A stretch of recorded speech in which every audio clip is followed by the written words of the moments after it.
Hello and welcome to Connect and Collaborate. I'm Alex Hopkins, your on-air producer, and we are having our monthly check-in with DORA, Colorado. That is the Department of Regulatory Agencies of Colorado, and I have one of my favorite guests in here, Rebecca Laurie, who is the Director of Communications for DORA, Colorado. How are you doing? I'm doing great, Alex. How are you? I'm wonderful, thank you. It's good to see you, as always. Yes, for sure. It's June, it's beautiful. Stunning outside. Yes. And we're happy to be here in the studio and talking to you about some of the great initiatives that the Department of Regulatory Agencies is doing. Yeah. We have some very special guests here today. First, I want to introduce Mike Conway, who Hello, is everybody. our Commissioner of Insurance at the Division of Insurance. As Commissioner, Mike serves as the Chief Executive of the Division of Insurance and oversees the regulation of the insurance industry in Colorado. His role brings together consumers, the insurance industry, and other stakeholders to create a very inclusive and firm and fair regulatory approach to all lines of insurance. And on this show, we have talked about so many different aspects of insurance, including auto, health, homeowners, life, property, casualty, title, and workers' compensation.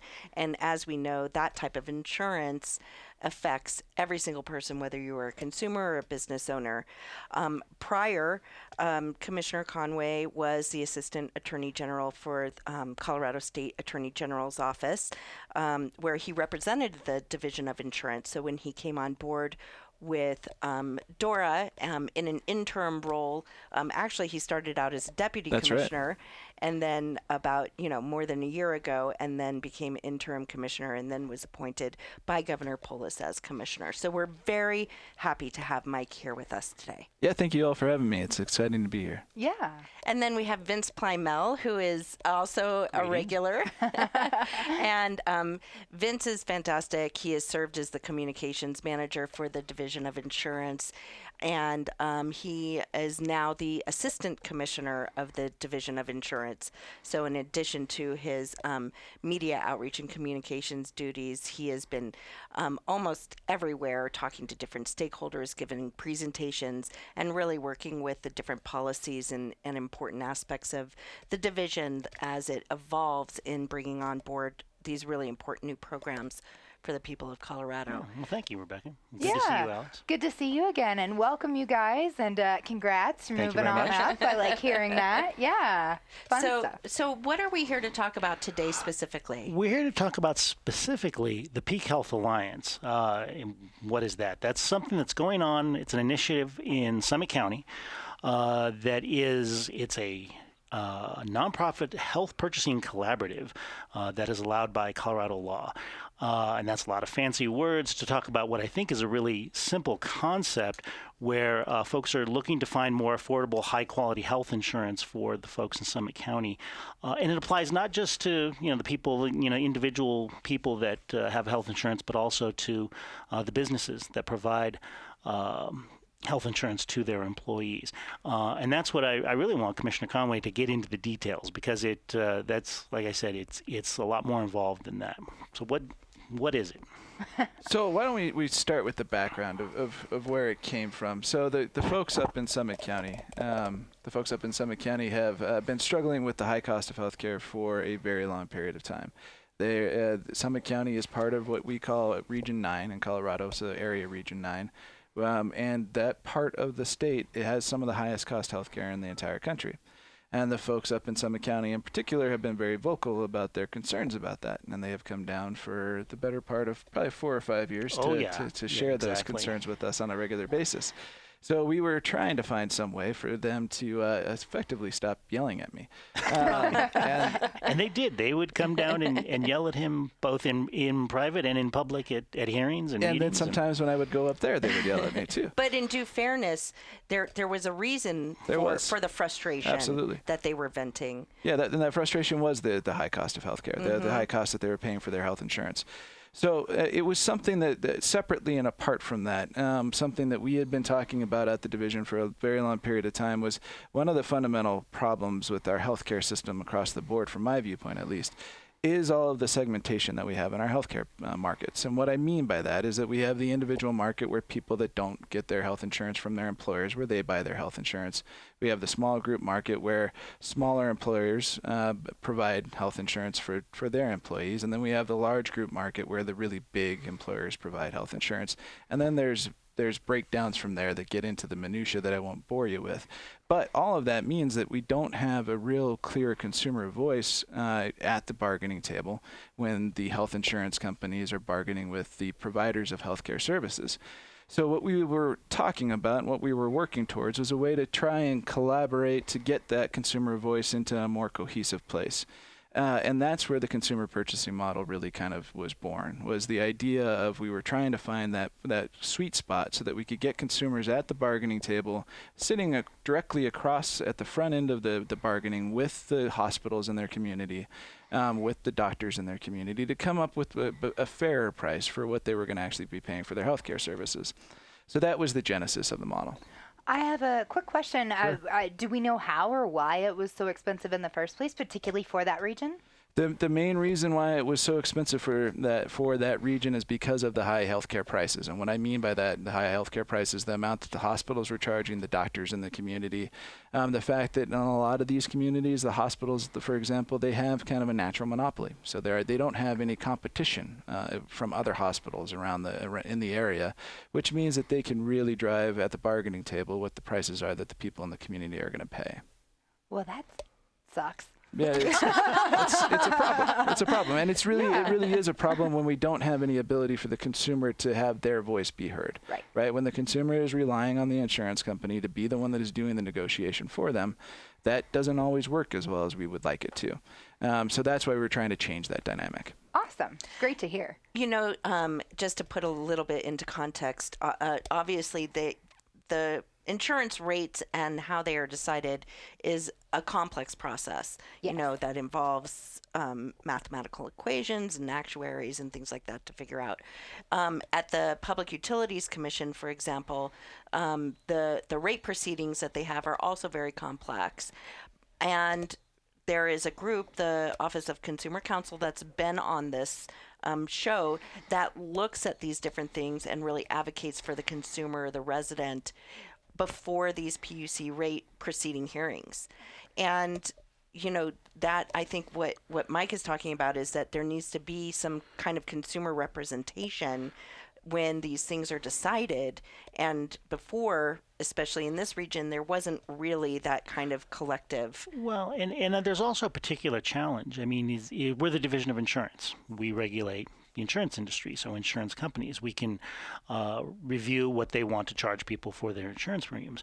We don't regulate hospitals and doctors. So I think this was an attempt to get innovative, and while we're not regulating it, but like you said, to bring the different groups that buy insurance to the table to help do that. Yeah, I think that's exactly right. There's the distinction between the PUC and the health insurance marketplaces is that there is that added layer in the health insurance marketplaces that we don't have any visibility into, that we can't actually control, which is the underlying cost of care. So what the pharmaceutical companies are going to charge, what the hospitals are going to charge, what the doctors are going to charge in a community. So there's the idea, just the idea that generally the way that we hope that it would work is that insurance companies, and that's how we've set up society, our healthcare system more specifically, is that we depend on health insurance companies to do the negotiation for us. I have a belief that doesn't always work as well as we would like it to. And that's why really this was trying to change that dynamic of who was at the negotiation table. Because we felt that if we put the consumer at the negotiation table more directly, that it would bear better fruit. And so ultimately, how were they able to convince the local hospitals to offer these types of discounts and services? So I think it was the just kind of good old-fashioned negotiation to begin with, right? But I think there was a true aspect of it that it was putting the community there and really reshaping the conversation for the hospitals too. So the hospital up in Summit County is part of the Centura system. The hospitals across the board, they want to treat people. That's what their mission in life is, right? So But they've gotten to the point where they have become corporations, just like all corporations are, especially the bigger systems. They are concerned with making money. And as a product of that, they sometimes, I think, forget the fact that it's the folks in their community that are the ones that are paying the price. They just, because the hospital has gotten so used to dealing directly with the insurance companies, they look at it as saying, all right, we're going to make the insurance company pay more year after year after year, and they forget the fact, or they miss the fact sometimes, I think, that it's the consumer, the person that they're at the grocery store with, the fireman that's coming to put out the fire at their house, that is the one that's going to actually be paying those higher prices. So we thought if we changed the dynamic on that front, that would really get us to a better place. And that's where I think a big piece of the negotiation came. We also had conversations with the press about what we were trying to do very early, very often, because we wanted to get the story out, and we wanted folks, including the hospital, to understand where we were trying to go. So I think those are really the main components of why we got to where we are. Have the folks in Summit County been able to get employers on board, both large and small? They have in that area. Yeah. So one of the things that the folks up in Summit County had done early on, while during the period of time where they were yelling at me, they had gone out and they gotten just a bunch of really good data. And what I mean by data is they had gotten all of the claims that they had paid through their health care for a period of 2 years. And then that gave them some really good insight. And I'm talking, when I say all the claims, I mean going back to the markets that I was talking about before, all of the claims for the individual market, the small group market, or a big chunk of the small group market. And then really importantly, they got a large number of their large employers up there to also give them their claims data. And those are like the ski resort companies and things up in the ski, county? the county government, the school district. I mean, some of the when we get into the more rural parts of the state, the things that are always the big employers. Right.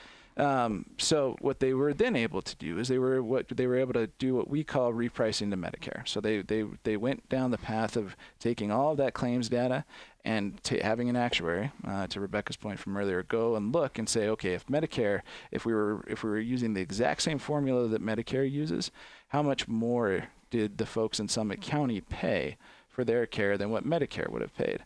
And what they found was that across the board, they were paying the commercial market up in Summit County was paying someplace between 300% to 500% more than what Medicare pays for their care.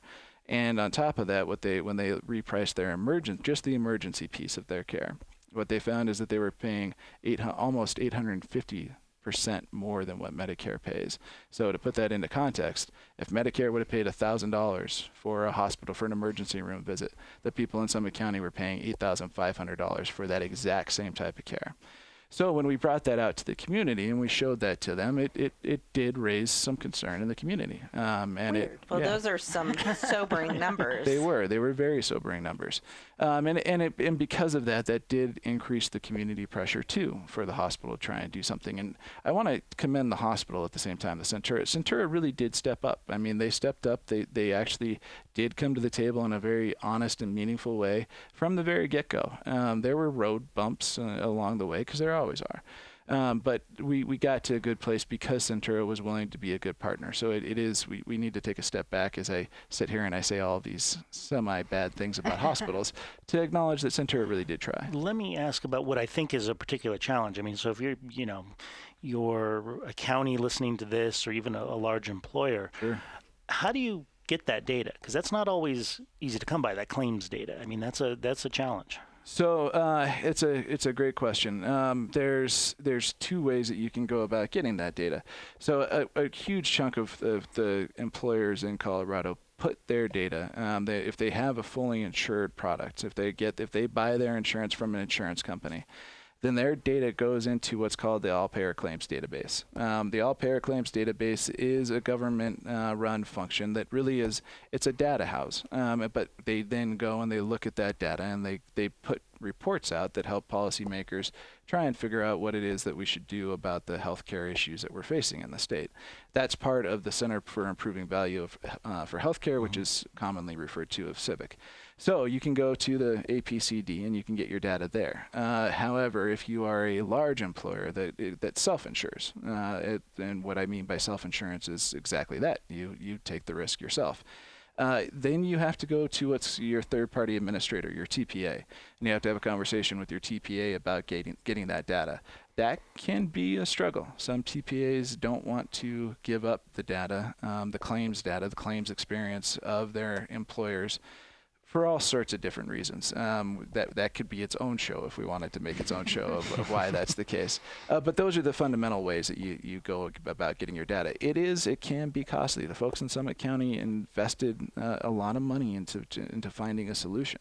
So that is something as we help other parts of the state, other counties or other areas of the state work towards this, it's something that we have to take into context, that we got to figure out a way to pay for it too. And about how far back did they have to go with their data? They went back 2 years. So they got 2 years worth of data. Nice. I know that transparency is one thing that we are working on.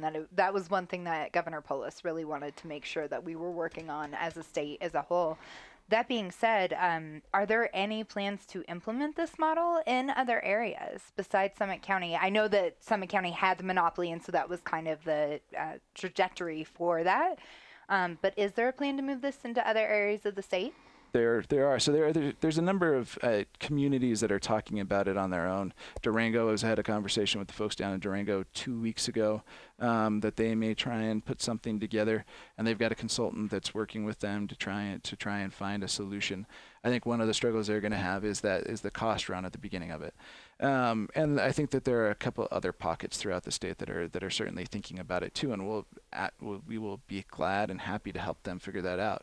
What we're going to be working towards more directly is trying to build so to take a step back, what we told the folks up in Summit County from the very get-go was that we were going to use Summit County to prove that this concept works. And then we were going to go from there. It was going to be a proof concept, but that we were going to take to the rest of the state. And the way we're going to take that to the rest of the state is we're going to build it into a statewide model. And we're going to build that in large part on as kind of the linchpin being the state employee plan. So the state employee plan is where all of the state employees, where the three of us get our health insurance.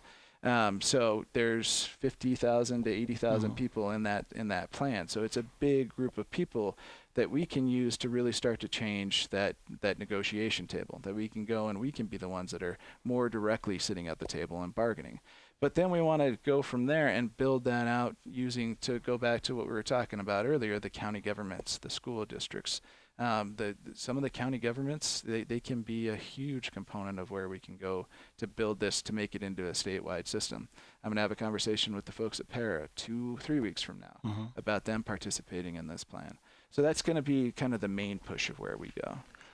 Awesome. And I was just looking at an article from Summit County, and what it says is that the clear-cut mission of this alliance is to lower cost of treatment, and so that's the lens that they are working within. When I imagine the hospitals come forward and say this is not something we can lower the cost on, what mechanisms are in place for the alliance and then for the division to be able to manage those bumps in the road, as you said? So I think that's really a question for the hospitals as we go out and we have the conversation with them. There is, as I quite often say, there's a lot of fat to be cut out of the system. But we're going to, the way that we built this model, it's really trying to use the market forces in a way to push the hospitals to figure out exactly where they can or where they want to cut that fat. It's not going out and mandating that they have to cut it in any particular way. It's simply saying that we as a community, we as the folks within Colorado, the folks within Summit County, we're sick and tired of paying these really high costs of healthcare. So we're going to figure out a way to push you to do something better. So far, you said that Centura has been very open and looking at ways to do that. Is that something that could be really serving as a model for other communities, and how Centura has approached the challenge, as you mentioned? Sure. So yeah, I think it's what we're trying to do here is we're trying to change the competition in a few different ways. We're trying to change the competition amongst hospitals, but we're also trying to change the competition for insurance companies too. But more specifically with the hospital question, my hope is that we're going to be able to get to the point where we don't have networks necessarily in the state with this model, so that we get to a place where we put the price out that the statewide alliance is going to pay, and that we can convince hospitals throughout the state to come to the table and accept that fee schedule, those rates that the alliance will pay. If hospitals decide that that's not what they want to do, then that's going to have to be a business decision on their part. We'll still have to make sure that we have an adequate network with whatever we build with a statewide alliance, which we'll be able to accomplish. I'm confident we'll be able to accomplish that. But going back to that original point, I really do hope that we can get every hospital in the state into that network. So a large part of this is working with the hospitals. How do you bring the insurance companies into it? How do they figure into it? And do you think they're going to be willing to play? Are they interested in this? That sort of thing? Yeah, so the original, what we did up in Summit County is we, after we figured out what that fee schedule was with the hospital in particular, and then the doctors in the community too, and then even some of the hospitals down into Denver, we went to the insurance companies and we said, okay, here's the fee schedule. Here's what we were able to build without you. We want you all to then turn around and take that, tell us how much you're going to charge for premium, and we want you to. We're going to make it a blind contest essentially amongst all of you. And when you come back to us with the rates that you're going to charge, we're going to pick who the winner is for Peak Health Alliance. So there's some discussion about that might be the way that we go down the path with the statewide purchasing alliance, but I think we'll probably be, it's going to, because the market is going to be different, it's going to be much broader, it's not going to be as constrained as Summit County. I think we'll have a more inclusive piece of that puzzle for the insurance companies rather than making them all bid on it at once and just pick one winner. But so I've been very candid with the insurance companies and the hospitals throughout the state that this is coming, and this is something that I expect them to participate in. And if they don't participate in it, then we're going to have to figure out a different solution that I don't think they'll like. That's why I really do believe that they're going to be willing partners. How far along is the Peak Health Alliance in Summit County? Where are they now in the process? So they've negotiated the rates with the hospital. They went out to bid with the insurance companies. They have now picked the insurance companies for the individual and the small group market. The individual market, they're going to use Bright Health, and for the small group market, they're going to use Rocky. With Bright Health, what they were able to achieve and what they've announced, we haven't actually seen the rates of the Division of Insurance yet, so we can't confirm that this is the case, and we haven't approved them, even if it was the case. But what they've announced, what Peak Health Alliance has announced, is that the rates are going to be 20% lower from Bright Health than what people in Summit County are paying today. So that means that if you add in the medical inflation that Bright Health would put on top of the product of what they're paying, what folks are paying today, that means even with that addition, it's going to be 20% less than what they're paying. What about the large group market? Are they going to be tackling that? So the large group market is still being negotiated. That's okay. that once we get into the large group market, we're talking about it's a different animal. It's a lot of the self-insured, so we're talking TPAs and having a lot of different conversations. Awesome. Well, we have to take a quick break here on Connect and Collaborate, but I am enjoying this conversation and learning a little bit more about health insurance and how all of this works, and essentially how we can get some rates down for people, which is awesome to hear, personally speaking, and I'm sure Summit County is very excited for those next steps.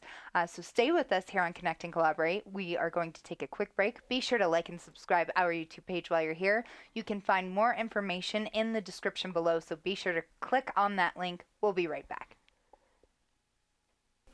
Welcome back to Connect and Collaborate. Once again, I'm Alex Hopkins, your on-air producer, and we are having our monthly check-in with DORA, Colorado. Again, that is the Department of Regulatory Agencies of Colorado. One of my favorite guests in studio, Rebecca Laurie, Director of Communications, and we are talking Peak Health Alliance in Summit County.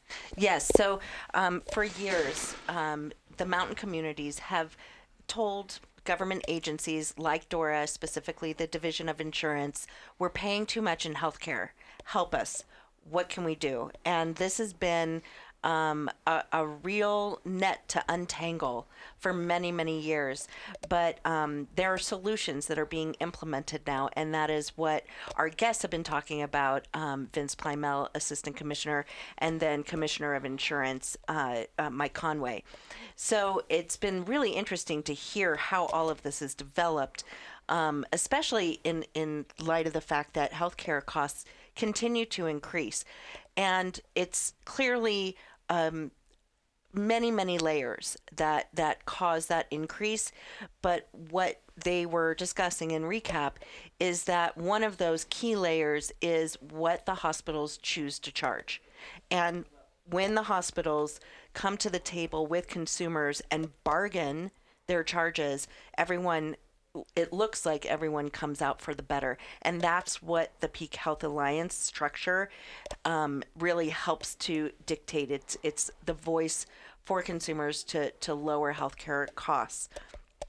And so what is the timeline for the Peak Health Alliance and getting things really up and running and going and implemented? Yeah, so the timeline for Peak for the individual and the small group market. So again, the small group market are the smaller employers. In Colorado, it's actually employers that have employees from 2 to 100.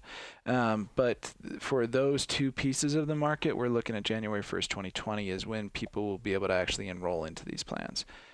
For the individual market, they'll be able to enroll a little bit earlier when the open enrollment period starting starts. November 1. Right. For the large group market, so any employer that has over 100 employees, that's going to depend on their contract. So when their contract rolls over, and when they can either renew with their insurance company, or they would be able to go into the Peak Health Alliance plan that's offered by Peak Health Alliance, that would happen at that point after January 1st, 2020. And so what do the businesses get out of this in many respects? What does it do to help their bottom line as well? Sure. So the law that we're using to actually do this was a law that was put in place 20, 30 years ago that everybody kind of had forgotten about for a period of time. But its original intent was going back to those small employers, so the 2 to 100 employees. It was originally intended to allow those employers to come together in order to kind of look more like a large employer, because the thought process back then was if you look more like a large employer, then you can go out and you can get better prices. You can negotiate better than you can as a smaller employer. So what this actually does, however, we changed the law in the last legislative session, but what it really effectively does is it allows us to going back to what I was saying at the beginning, have that more cohesive marketplace so that all of the employers can go and they can enjoy the benefits of acting together. And what I mean by the benefits of acting together is really get to the point they can go and negotiate fairer prices across the board as that cohesive unit, rather than trying to do it all one-off. Because when you're bargaining kind of as a smaller employer in particular, it's really difficult to get those really good prices. But what we've also found, however, is that the large employers don't get the best deals in the world either. They don't get the deals that this great deal that they think that they get, that they thought that they've got this fantastic pricing for years and years and years. But when you kind of pull back the veil and you actually look at what they're paying, especially in a more objective way, so going back to that Medicare reference-based pricing idea, when we're having a kind of an apples-to-apples comparison of what people are paying out there, it really highlighted that we're just paying too much. And it doesn't matter if you're in the individual market, if you're in the small group market or the large group market. So ultimately, it's about bargaining strength. That's exactly right. So, I mean, it sounds like, well, why wouldn't a business get on board with this? Did the folks up in Summit County have any difficulties bringing employers on board with this concept? So whenever there is something new or different in the healthcare marketplace, people get antsy. They get anxious. And there was some anxiety about this too, and there's going to be anxiety about this because people don't know it, especially the folks that run kind of the health benefit plan for some of the bigger businesses. They're used to the world that they've lived in for some of them decades, right? I mean, these are folks that have been doing this for their entire career. So when you go and you say, all right, we're going to turn the model that you're used to some degree kind of on its head, and we're going to bring in something brand new, it takes a lot of conversations. But there's also a thirst out there. Employers across the board, it doesn't matter if you're a small employer or you're a large employer, they're getting sick and tired of paying the premiums that they're paying. Because keep in mind, as the folks that are listening to us very well know, employers are the ones that pay the vast majority of premiums for the vast majority of businesses for their employees. So when you see those rate increases year after year after year, the employers are quite often the ones that are taking that hit. If they're not, they've passed it on to their employees for a number of years. But it's gotten to the point where they can't continue to do that because their employees are paying too much from their employees' perspective. So it's becoming a competition problem for especially the small employers out there. So there's a big thirst out there for there to be a solution, and this is a viable solution. Let me ask you this. This is the sort of classic question you'd get from, I think, the employers in the business community is this going to limit choices for me as an employer? Is this going to limit the choices for my employees in terms of the kind of insurance they get, the doctors they can use, that sort of thing? Yeah, the folks up in Summit County with Peak Health Alliance made sure, and they did a lot of hard work to make sure that the plan that was put together for the employer piece of the markets looked very similar to what they have now. So to answer your question, no, it won't limit what you have. Now, like I was saying before, in my perfect world, as we build out this statewide alliance, I want every hospital in the network. I want every doctor in the network. I effectively don't want there to be a network. I want the state of Colorado to be the network that we're dealing with. But that's going to be dependent upon the hospitals and the doctors throughout the state being willing to come and be partners at the table with us. The primary objective of this is to be able to get to a more affordable place for people to be able to actually afford their health insurance.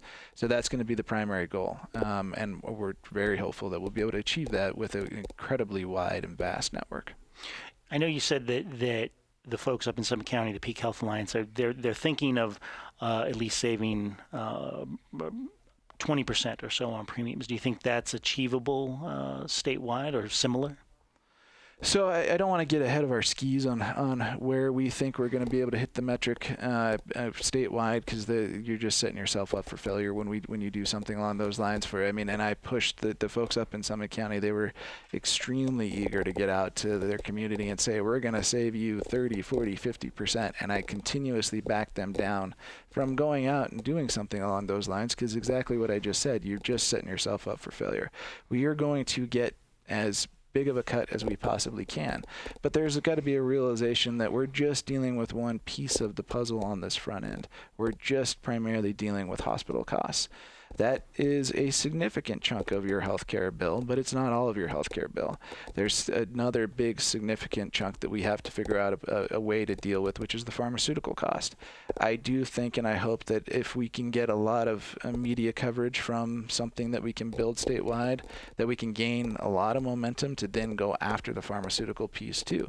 There's also things that are happening in the state separate and apart from this. There was a bill that was passed last year on pharmaceuticals to import drugs from Canada in order to try and cut down on our pharmaceutical costs.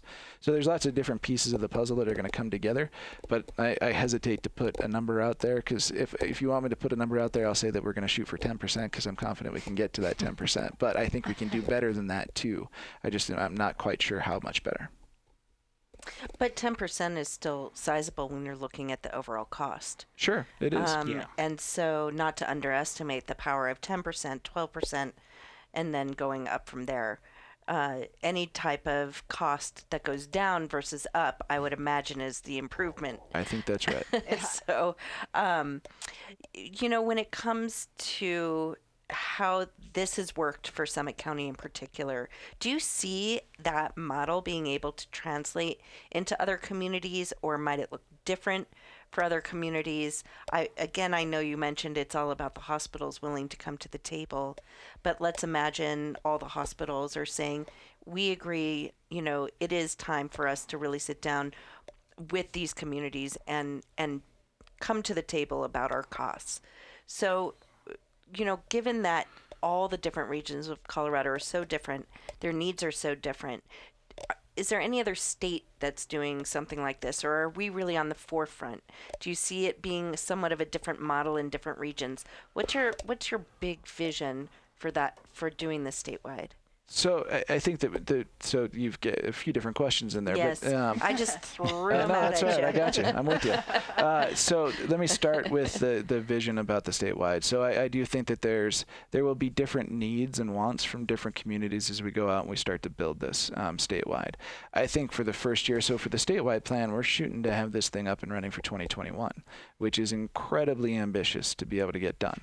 So when we say statewide, I think we're going to be able to pick and choose some communities to start with that we will then be able to grow from there in order to make it truly a statewide into 2022 and beyond. But you're right, there's going to be different things that different parts of the state need. Rural hospitals, the true rural hospitals, the ones that aren't affiliated, when I say true rural hospitals, I mean the ones that aren't affiliated with a big system like a Centura. Those hospitals need something different than what a hospital that's affiliated with Centura needs. They may not have as big of a margin to cut. So that kind of is a good transition into what other states have done. There isn't another state that has done anything like what we're trying to do with these cooperatives. What we're trying to do with these cooperatives is transformational because we're trying to make ourselves into one cohesive unit. And I know I keep saying that, but that I think is really the key here. We're one cohesive unit at the bargaining table rather than just being fractured into a bunch of different parts at the bargaining table and not really even being at the bargaining table from the consumer's perspective. But what a couple of other states have done, and states that helped us kind of lay the groundwork for the idea of trying to get to more transparent pricing, Montana, their state employee plan, they had a woman, her name is Marilyn Bartlett, who they hired to come in and say, hey, this state employee plan is about to go belly up. It's losing tons and tons of money. You got to fix it. And she is an amazing woman. She's probably about 5 foot tall, and she looks like your grandma. She talks like your grandma, but she went around the state and renegotiated all of the contracts with the hospitals and kicked their butts.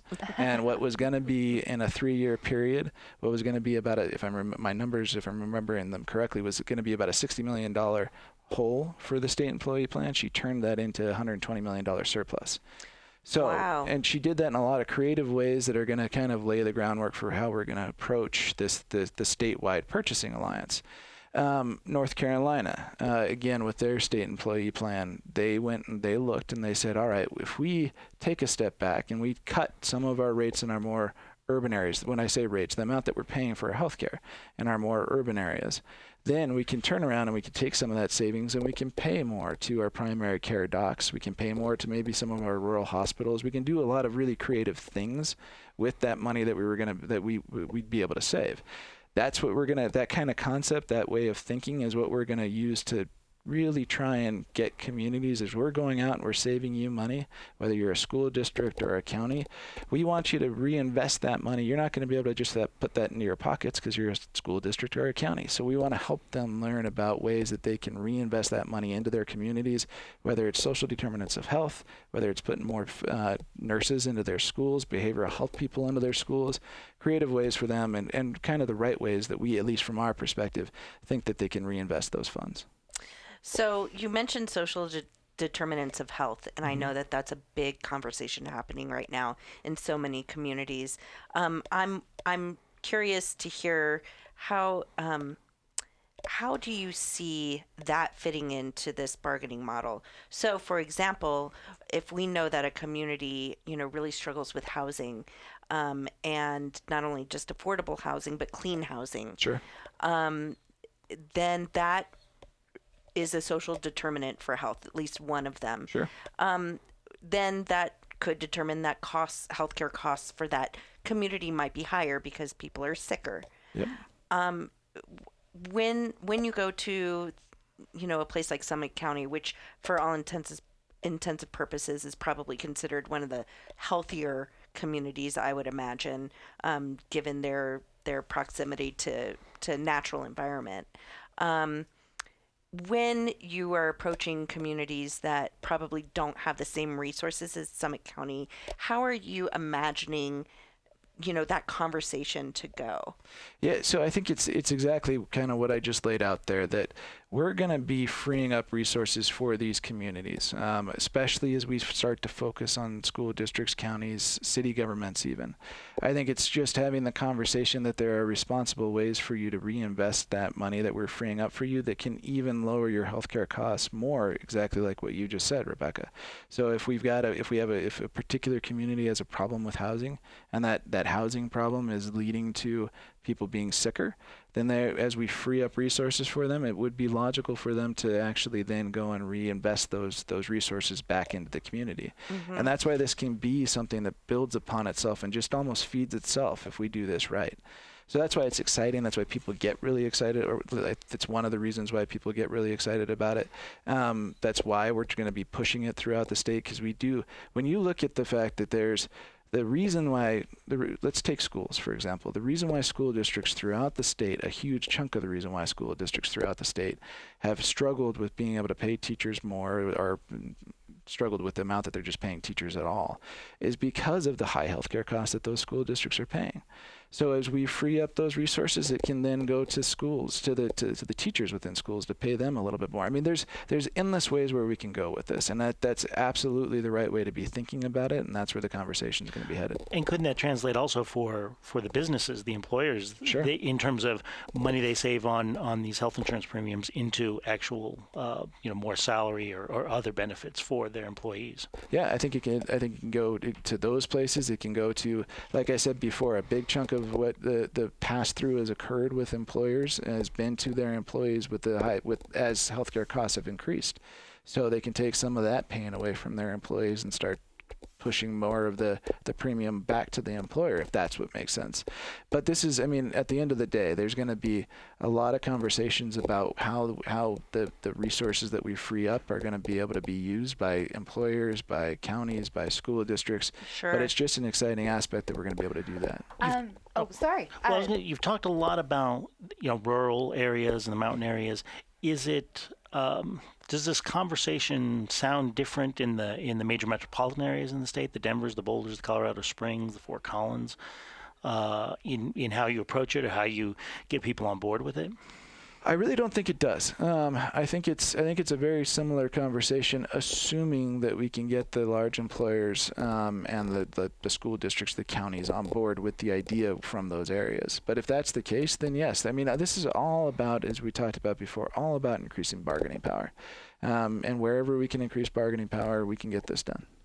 And just on the lines of the social deterrence of health, we had United Healthcare on a while ago, their insurance part of it. And one of the things that we see is that people don't really like to go to the doctor proactively because it is so expensive at this time. Is there, and you may not be able to answer this question, but is there any incentive to lower costs if we get people on board with looking proactively at going to a doctor versus reactively? Sure. So that's a push that from every insurance company out there, that they want, and we want people to go and see their primary care doc, because their primary care doc can deal with a lot of problems before they become acute problems that then people are going to be struggling with for the rest of their lives. So a few different pieces of that puzzle. Yes, this can help with that, right? To the point that you made, people are afraid to go to the doctor because of their cost shares. When we say cost shares, we mean deductibles, co-payments, those things that they have to spend through that before they actually get anything from their insurance products. But that's exactly where this can help, right? So as we're reducing premiums or we're reducing costs across the board, that reduction can go to cost shares too. I mean, that gets into the actuarial nuances of the healthcare system that will get very, very wonky very, very quick, but it can go there too. But the other piece, so that's we've also taken steps through other vehicles. There was a bill that was run last year where there was a primary care doc bill that will require insurance companies to spend more to actually the premium dollar that we all pay. Insurance companies will have to pay more of that premium dollar to primary care docs to try and incentivize more care at the primary care level. Awesome. Thank you. I appreciate that. Yeah. I wasn't sure that it was a good question for you. No, it was. A lot of talk often goes to, again, the businesses or the insurance companies and then ultimately their investors, if it's, say, a publicly traded company. So we've talked about what the consumers are asking, what the businesses are asking. Well, what are we asking of hospitals at the end of the day? I think we're asking a few probably different things of the hospitals. Primarily, I think we're trying to reshape the conversation, right? I really do believe, like I said before, I really do believe that hospitals at their core, especially the people that are working in the hospitals, the doctors, the nurses, the janitors that are making sure that the lights are still on every day. They're there because they want to help people. And I think that for the most part, that's true about hospitals across the board. But what I think has got lost, to repeat something that I said earlier, is that the hospitals, when they are demanding these higher and higher prices year after year after year, are asking the community to pay those higher prices year after year after year. Insurance companies just pass that all through, right? I mean, that's essentially what the business model is. So it's reshaping the conversation, reframing it for hospitals so that they understand that piece. But yes, there is a component of it that we're asking hospitals at the very least as well to be more efficient, right? So we've got in Colorado, let me just say a very quick story about kind of how Colorado hospitals shape up compared to how the rest of the country's hospitals shape up for Medicare. So there's lots of reports out there. There's one particular report that people focus on about how efficient hospitals are relative to how much money they make on Medicare. And the really efficient hospitals out there can break even on Medicare, but they have to be really efficient. More generally, on average, hospitals throughout the country lose about 9% on Medicare. Our hospitals in Colorado claim that they lose almost 30% on Medicare. There's an efficiency issue there. So we are going to be asking hospitals to be more efficient. And then when they are more efficient, we're going to ask them to pass those savings through to consumers. That's not universally true, right? There are some hospitals in Colorado that do a bang-up job on the efficiency aspect. So that gets back to the conversation we were having earlier, Rebecca, about there's going to be lots of different conversations that happen throughout the state depending on the particular situation in that community. Mm-hmm. So to move this statewide, what are some of the next concrete steps that you envision? So probably the biggest concrete step is we need to get some funding in place. We're putting steps together for that. Then we need to make sure that we not only have the state employee plan as one of the legs to the stool that is kind of a big name that can actually get us some coverage nationally, and then also just other parties, other big employers interested in joining into the statewide purchasing model. We need to make sure that we can put other pieces of the puzzle together too.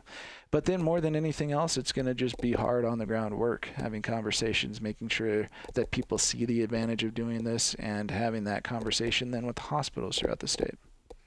Awesome. Well, I, for one, am excited for this to be implemented all across the state, and for Summit County to be that model and how we implement that all throughout Colorado. So Very exciting stuff. Me too. Thank you. Thank you all very much for joining me. This has been a great conversation. I really appreciate your time on Connect and Collaborate today. Once again, be sure to like and subscribe our YouTube page while you're here. You can find this podcast and more at cobrt.com/radio-podcast in the description below. There is a link. Click on that for more information about what you heard here today. Thank you so much. Have a great day. Thank you.